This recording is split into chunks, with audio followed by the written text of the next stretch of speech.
Welcome to this session on electricity. Today, we'll dive into the fundamentals of electric current and how it flows through a circuit. At its core, electric current is defined as the rate of flow of electric charge through a conductor. Think of it like water flowing through a pipe. The more water that passes a point each second, the stronger the current. We measure this flow in amperes. In most materials, this current is caused by the movement of tiny particles called electrons. To understand this quantitatively, let's look at the mathematical definition of current. Current, represented by the letter I, is equal to the total charge Q divided by the time t it takes to flow. 1 ampere is defined as 1 coulomb of charge passing a point in 1 second. It's the standard unit used worldwide. For example, if 6 coulombs of charge flow through a wire in 2 seconds, the current is simply 3 amperes. Now, there's a common point of confusion. Which way does the current actually flow? By convention, we say current flows from the positive terminal to the negative terminal.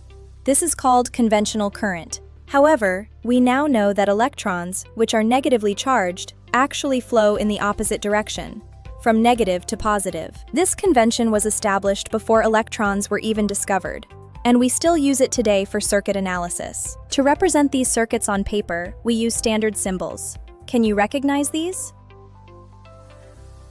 Here we see a switch, a lamp or bulb, and a cell or battery, which provides the electrical energy. The V in a circle represents a voltmeter, and the A represents an ammeter, used to measure current. The best way to learn is by doing.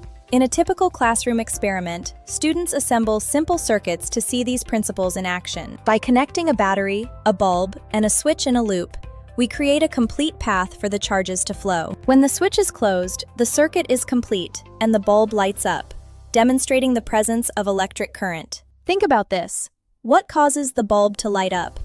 And why is the current the same at every point in a simple loop? Reflecting on these questions helps us understand the conservation of charge and how energy is transferred in a circuit. Let's summarize the key points we've covered today. First, current is the rate of flow of charge, I equals Q over T. Remember, conventional current flows from positive to negative, and we measure it in amperes using an ammeter. Finally, a complete circuit is essential for flow, and current remains consistent throughout a series circuit. Keep exploring the world of physics.